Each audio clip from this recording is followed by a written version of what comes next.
আমার educational hub চ্যানেলে সবাইকে স্বাগত।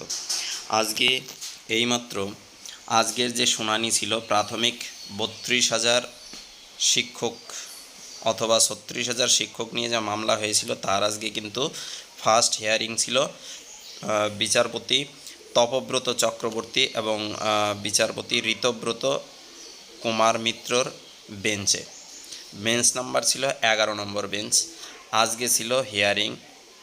তো হিয়ারিংয়ে কি হলো সম্পূর্ণ বিষয়টা আমি খুঁটিয়ে খুঁটিয়ে বলছি।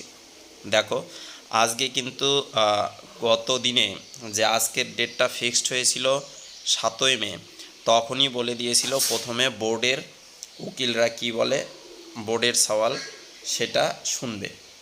তো বোর্ড মোটামুটি বোর্ডের সিনিয়র বিচারপতি এজি দত্ত মহাশয় তিনি কিন্তু সেই 2টো থেকে শুরু করে 3:30 পর্যন্ত বললেন। কি বললেন? তিনি সম্পূর্ণ একদম রিক্রুটমেন্ট প্রসেস শুরু থেকে বলতে নোটিফিকেশান বেরোনো থেকে পুরো 2017 ফেব্রুয়ারি যে রিক্রুটমেন্ট হয়েছিল, কিভাবে রিক্রুটমেন্ট হয়েছে সম্পূর্ণ তথ্যটা পুঙ্খানুপুঙ্খ তুলে ধরলেন। তারপর যে কেস হলো 2017 ফেব্রুয়ারি মাসে যে কেসটা হয়েছিল সেই সম্পর্কে বললেন। তারপর অ্যাপটিটিউড টেস্ট সম্পর্কিত যে কেস সেই 6 ডিসেম্বর 2022, তারপর হচ্ছে 21 ডিসেম্বর 2022, 17 জানুয়ারি 2023 যতগুলো কেস ছিল তার কি জাজমেন্ট এসেছিল, কিসের ভিত্তিতে জাজমেন্ট দিয়েছে, তারপরে সিবিআইয়ের দেওয়া বিভিন্ন তথ্য খামের মধ্যে বা এনভেলপের মধ্যে যে তথ্য দেওয়া হয়েছিল, যে কয়েকজন হচ্ছে যারা ইন্টারভিউয়ার কয়েকজন বলেছিল যে হ্যাঁ অ্যাপটিটিউড টেস্ট হয়েছে, কয়েকজন বলেছিল হয়নি, সম্পূর্ণ তথ্যটা পরপর তিনি নাম সহ উল্লেখ করলেন।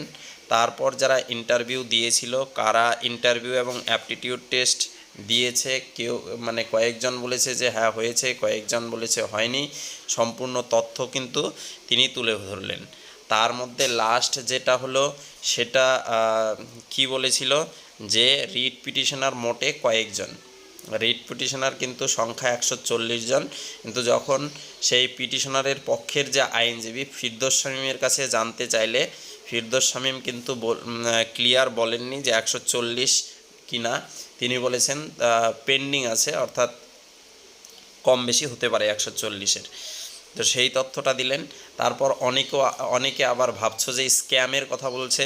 স্ক্যামের কথা হ্যাঁ তিনি বলেছেন, কখন যে সম্পূর্ণ শিক্ষা প্রচেষ্টার মধ্যেই স্ক্যাম চলে আসছে, তখন কিন্তু বোর্ডের যে উকিল তিনি ভালোভাবেই হ্যান্ডেল করেছেন যে অন্যান্য বিষয়গুলোর সাথে কিন্তু প্রাইমারির এই রিক্রুটমেন্ট প্রচেষ্টার কোনো সম্পর্ক নেই, এই প্রচেষ্টার মধ্যে কিন্তু কোনো স্ক্যাম বা কোনো তথ্য তারা খুঁজে পায়নি।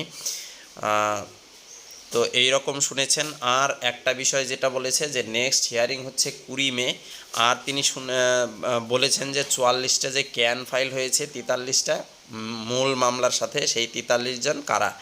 তো সেই 43 জন হচ্ছে 43টা গ্রুপ করে কিন্তু মামলা হয়েছিল টিচারদের পক্ষ থেকে, কিন্তু সেখানে তিনি যেটা বললেন যে সবার এক এক গ্রুপ করে কিন্তু শোনা সম্ভব নয়।